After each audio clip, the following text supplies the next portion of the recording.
आजारपणामुळे बोटांना अपंगत्व आल्यानं कुष्ठरोग्यांचं आयुष्य दयनीय होऊन जातं.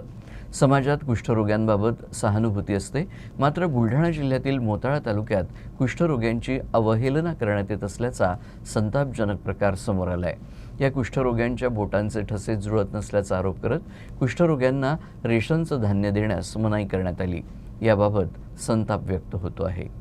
चावरदा येथील शांतिवन कुष्ठधाम या ठिकाणी जवळपास 30 ते 35 कुष्ठरोगी निवासी उपचार घेत आहेत. शासनाने त्यांना राशन कार्ड देखील दिलंय. मात्र कुष्ठरोगामुळे या रुग्णांच्या हाताच्या बोटांना अपंगत्व आल्यानं पॉज मशीनवर त्यांच्या बोटांचे ठसे उमटत नसल्याने या रुग्णांना आता राशन नाकारण्यात आलंय. शासनाच्या नियमाप्रमाणे बोटाचा ठसा घेऊन राशन देण्यात येतं. मात्र या रुग्णांना आजारपणामुळे बोटांना अपंगत्व आल्यानं आणि शासनाच्या आडमुठ्या धोरणामुळे उपासमारीची वेळ आली आहे. याबाबत प्रशासन मात्र काहीही बोलण्यास तयार नाहीये, तर उपविभागीय अधिकारी सुट्टीवर असल्याचं कारण देण्यात येत आहे. शांतिवन कुष्ठधाम चावरदा याला भेट दिल्यानंतर कुष्ठरोग बांधव भगिनींची जी अवहेलना अजूनही भारतात शासकीय पातळीवर होत आहे ते पाहून अतिशय दुःख वाटलं. या लोकांना समाजानं बहिष्कृत केलं असताना आर के पाटील यांनी शांतिवन या ठिकाणी त्यांना सहारा दिला, पण शासनाच्या कुठल्याही योजना अद्यापर्यंत त्यांना पोचत नाही. त्यांच्याजवळ रेशन कार्ड असताना त्यांना साधं धान्यही दिलं जात नाही. अनेक शासकीय सवलतींपासून त्यांना कायम दुर्लक्षित ठेवलं जातं. समाजानं दुर्लक्षित ठेवलेला हा घटक शासनही त्याच पद्धतीनं योजना नाकारून दुर्लक्षित ठेवतो की काय अशी शंका आल्याशिवाय राहत नाही. अकोला शहरातील अकोटफैल येथील इंदिरानगर साबरिया चौक वस्तीतील नाल्या तुंबल्या आहेत. त्यामुळे इथल्या स्थानिक नागरिकांना नरक यातना भोगाव्या लागत आहेत. निकृष्ट दर्जाच्या बांधकामामुळे नालीमध्ये कचरा तुंबल्यानं नालीतील सांडपाणी नागरिकांच्या घरात शिरत आहे. अनेकदा तक्रार करूनही नागरिकांच्या या समस्येकडे प्रशासन सपशेल दुर्लक्ष करत आहे. अकोला शहरातील अकोटफैल येथील साबरिया चौकात गेल्या अनेक वर्षापासून नाल्यांचं बांधकाम करण्यात आलं नव्हतं. अनेक वर्षानंतर नाल्यांचं बांधकाम झालं, तर तेही निकृष्ट दर्जाचं. या नाल्यातील सांडपाणी नागरिकांच्या घरात शिरत असल्यानं नागरिक त्रस्त झाले आहे. नाल्यातून वाहत असलेल्या घाणीमुळे येथील नागरिकांचं आरोग्य धोक्यात आलंय. या ठिकाणी लहान मुलांचा वावर जास्त असल्यानं ही लहान मुलं घाण पाण्यातूनच घरात ये जा करतात.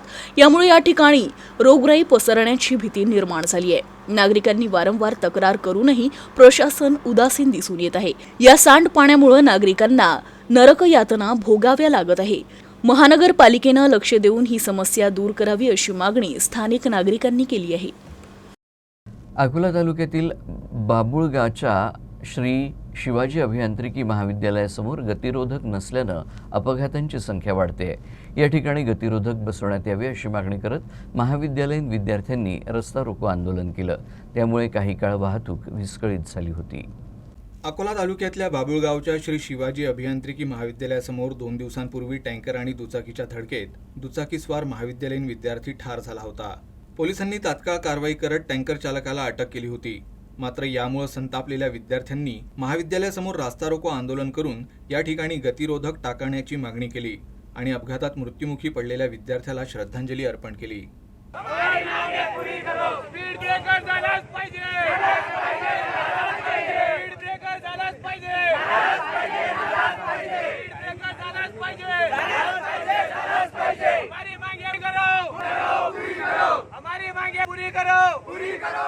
एकीकडे अकोला जिल्ह्यातील अनेक भागांमध्ये पाणी टंचाईचं संकट असून पाण्यासाठी नागरिक आंदोलनं करतायत, तर दुसरीकडे अकोला महानगरपालिकेच्या ढिसाळ कारभारामुळे हजारो लिटर पाण्याची नासाडी झाली आहे. पाण्याची टाकी ओव्हरफ्लो झाल्यानं हजारो लिटर शुद्ध पाणी वाया गेलं. अखेर मनपा कर्मचाऱ्यांनी पाणी रोखलं.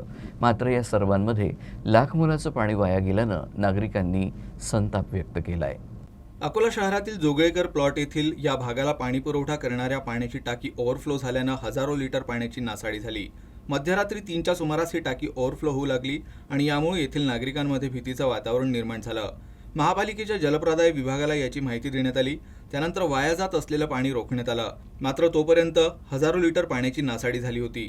एकीकडे महापालिकेच्या ढिसाळ कारभारामुळे पाण्याची नासाडी होत असल्याचं चित्र आहे, तर दुसरीकडे महापालिकेचा उदासीनपणाही सुरू आहे. नक्कीच पाणी टंचाईच्या या काळात पाण्याची बचत होणं गरजेचं आहे.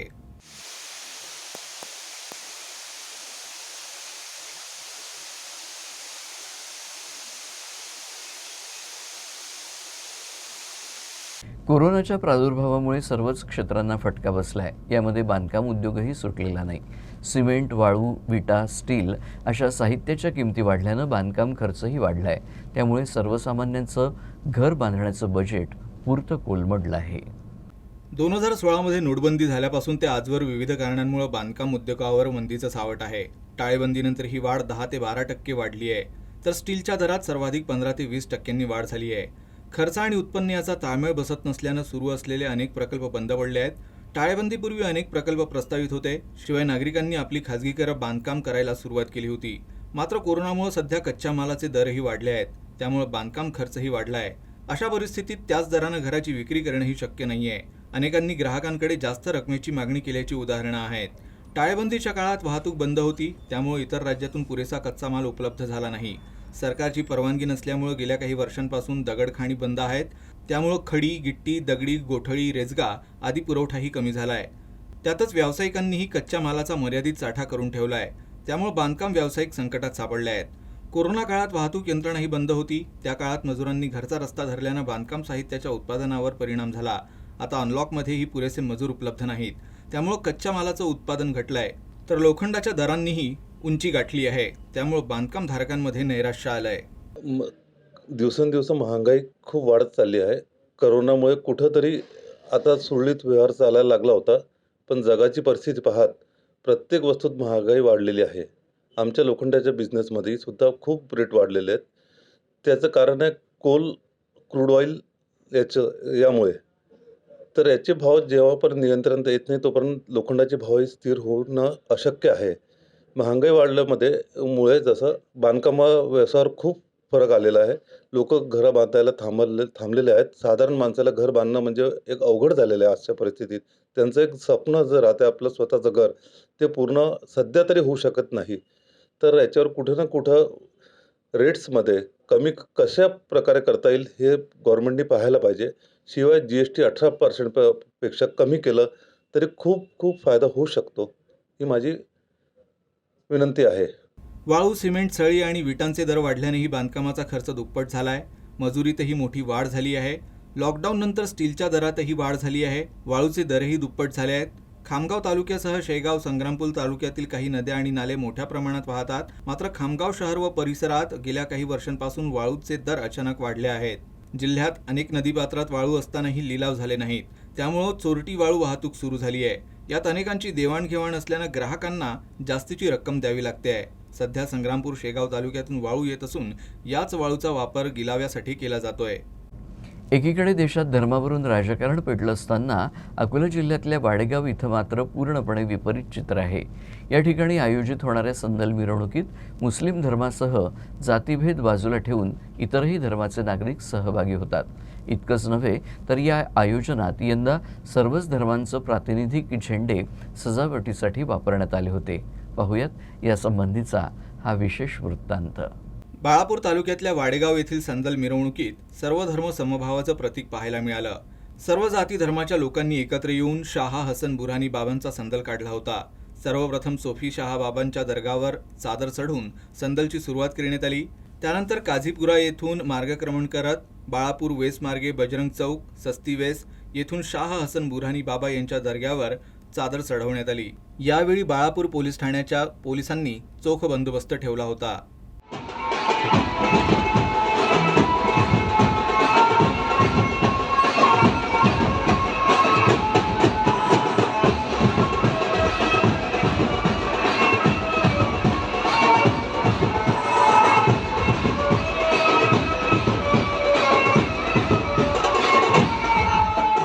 अकोला जिल्ह्यातील बाभुळगाव इथं अभियांत्रिकी आणि तांत्रिक महाविद्यालयात विद्यार्थी वर्कशॉप निमित्त पत्रकार परिषदेचं आयोजन करण्यात आलं होतं. यावेळी ज्येष्ठ चित्रकार आशुतोष राम आपटे यांनी कलेची मीमांसा केली. शिवाजी शिक्षण संस्थेचे अध्यक्ष हर्षवर्धन देशमुख यांच्या मार्गदर्शनात आणि प्राचार्य SK देशमुख यांच्या नियंत्रणात कार्यरत अभियांत्रिकी व तांत्रिक महाविद्यालय बाभुळगाव इथं आयोजित विद्यार्थी वर्कशॉप निमित्त पत्रकार परिषदेचं आयोजन करण्यात आलं होतं. यावेळी ज्येष्ठ चित्रकार आशुतोष राम आपटे यांची विशेष उपस्थिती होती. शैक्षणिक व्यवस्थेत चित्रकला विषयाकडे डोळेझाक करण्यात येत आहे. दर्जेदार चित्रकार घडविण्यासाठी शिक्षकांची भूमिका महत्त्वाची असून शैक्षणिक व्यवस्था व शिक्षक हे प्रथम दर्जेदार झाले पाहिजे, अशी अपेक्षा ज्येष्ठ चित्रकार आशुतोष राम आपटे यांनी व्यक्त केली. यावेळी अभियांत्रिकी आणि तांत्रिकी महाविद्यालयात आर्किटेक्चर विभागाचे प्रमुख प्राध्यापक दिलीप जडे, प्रदीप राऊत, प्राध्यापक सुधीर ढोमणे, श्रीकांत गोंधलेकर आदी उपस्थित होते.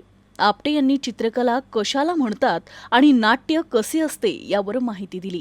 चित्रकलेस विकसित करण्यासाठी या कलेस प्रोत्साहन देण्याचं आवाहन आपटे यांनी यावेळी केलं. आपल्या पक्षाला 25 वर्षांचा इतिहास असून बाळासाहेबांनी मोठ्या संघर्षातून पक्ष उभा केलाय. याची जाणीव तरुण पिढीला असावी, अन्यथा जो इतिहास विसरतो तो भविष्य कसा घडवणार, असा सल्ला नव्या पिढीला देत प्राध्यापिका अंजलीताई आंबेडकर यांनी आपलं मत व्यक्त केलं. डॉक्टर बाबासाहेब आंबेडकर खुलं नाट्यगृह इथं आयोजित कार्यक्रमात त्या बोलत होत्या. ॲडव्होकेट प्रकाश उर्फ बाळासाहेब आंबेडकर यांच्या वाढदिवसानिमित्त वंचितच्या वतीनं अकोला शहरात पक्षाच्या पहिल्या पिढीतील एकनिष्ठ कार्यकर्त्यांना जीवनगौरव पुरस्कारानं सन्मानित करण्यात आलं. यावेळी अंजलीताई आंबेडकर यांच्या हस्ते कार्यकर्त्यांचा सत्कार करण्यात आला. अंजलीताई यांनी मार्गदर्शन केलं. आज पक्षात मला काही मिळालं पाहिजे अशी प्रत्येकाची इच्छा असते, मात्र आपण या समाजासाठी पक्षासाठी आतापर्यंत काय केलं याकडे कुणाचं लक्ष नसतं. हा माझा सल्ला नसून एक आठवण तरुण पिढीला करून देणे गरजेचे असल्याचे अंजली आंबेडकर म्हणाल्या. तसेच स्वाभिमान सप्ताह यशस्वीपणे पार पाडणाऱ्या आयोजकांचे त्यांनी अभिवादन केलं. या कार्यक्रमाला पक्षाचे राज्य उपाध्यक्ष धैर्यवर्धन पुंडकर, प्रदेश युवक महासचिव राजेंद्र पातोडे, जिल्हा परिषद अध्यक्ष प्रतिभा भोजने, विभागीय अध्यक्ष बलमुकुंद भिरड, वंचितचे जिल्हाध्यक्ष प्रमोद देवडे, बुलडाणा प्रभारी प्रदीप वानखेडे, सभापती आकाश सिरसाट, प्रसिद्धी प्रमुख सचिन शिराळे उपस्थित होते. कुठलाच पक्ष, कुठलीही संघटना किंवा कुठलाही देश आपला संघर्षाचा इतिहास जो विसरतो तो पुढे जाऊ शकत नाही. आणि मला असं वाटतं की आत्ता आपण गेली 25 वर्ष अकोला जो एक ठामपणे टिकवून ठेवला आहे, त्याच्या पहिल्या 20-25 वर्षाच्या संघर्षाचा इतिहास जर आपण विसरणार असलो तर आपल्याला फारसं पुढे भविष्य राहणार नाही. हे आत्ताच्या तरुण पिढीने लक्षात घेण्याची गरज आहे. आणि म्हणूनच मला काय मिळालं ह्याच्यापेक्षा सुद्धा आपण आपल्या समाजासाठी आत्तापर्यंत काय कमावलं आणि ते कमावलेलं टिकवायचं असेल तर मला आता काय करण्याची गरज आहे, हा विचार आज विचारमंचावर बसलेल्या प्रत्येकाने आणि विचारमंचासमोर असलेल्या सर्व माझ्या सहकारी बंधू भगिनींनी लक्षात ठेवण्याचे विचार करायचा आहे. हा तरुण पिढीला दिलेला सल्ला नाही आहे, हा आपल्या सगळ्यांसाठीची ही एक आठवण आहे की आपण आपला इतिहास विसरून पुढे जाऊ शकत नाही. त्यामुळे ज्या कोणी खस्ता खाल्ल्या, ज्या कोणी 15, 20, 25 किलोमीटर चालून प्रचार केला आणि पक्ष बांधली, त्याच्या ऋणामध्ये आपण कायम राहणार आहोत. पण त्यांचे कष्ट विसरून आपल्याला चालणार नाही आहे. बुलढाणा जिल्हाधिकारी कार्यालयातील कार्यरत वरिष्ठ लिपिकानं समाज माध्यमांमध्ये आक्षेपार्ह धार्मिक पोस्ट केल्यानं अकोला शहरातील वातावरण ढवळून निघालं. या लिपिकावर तंत्रज्ञान कायद्यानुसार गुन्हा दाखल करावा अशी मागणी करत जिल्हा जमियत उलेमा ए हिंदच्या शिष्टमंडळानं पोलीस अधीक्षकांची भेट घेऊन आपल्या मागण्यांचं निवेदन सादर केलं. काही दिवसांपूर्वी धार्मिक भावना दुखावल्यावरून धाड इथं तणाव निर्माण झाला होता. एका शासकीय कर्मचाऱ्याविरुद्ध गुन्हा दाखल करून त्याला बुलढाणा येथून जिल्हाधिकारी कार्यालयातून पोलिसांनी ताब्यात घेतलं होतं. दुसरीकडे जिल्हाधिकाऱ्यांनीही तात्काळ कारवाई करत त्याला निलंबित केलं होतं. दरम्यान गुरुवारी बुलढाणा जिल्हा जमियते उलमा ए हिंदच्या शिष्टमंडळानं पोलीस अधीक्षक अरविंद चावरिया यांची भेट घेत सरकारी कर्मचाऱ्यावर IT ॲक्टनुसार गुन्हे दाखल करून त्याची सखोल चौकशी करण्यात यावी अशी मागणी केली, जेणेकरून समाजात तेढ निर्माण करणाऱ्यांना चपराक बसेल. उलमा की तरफ से एसपी साहब को एक निवेदन दिए हैं, जिसके अंदर मिर्गे ने जो हुजूर सल्लल्लाहु अलैहि वसल्लम की शान में गुस्ताखी किया था उस ताल्लुक से उसके ऊपर में साइबर क्राइम के हिसाब से जो है तो गुनाह दर्ज नहीं हुए थे. तो हमने उसके अंदर में चंद बातों को उनके सामने पेश किया और उनसे ये कहा कि भाई इसके अंदर में जो है तो ये चंद कलमें और लगाई जाए. और उन्होंने इस बात को मान लिया और उन्होंने कहा कि हमने साइबर क्राइम के पास में दे दिया है और वो उसकी पूरी इंक्वायरी होगी और उसके बाद में उनको वो किया जाएगा. जैसा कि ये पोस्ट इसके पास में जो आई है तो जहाँ से जिसने भेजा है तो वो तमाम लोग जो उसमें मुलविस हैं उन सबको उसके अंदर में अरेस्ट किया जाएगा, ऐसा उन्होंने एसपी साहब ने हमारे से वादा किया.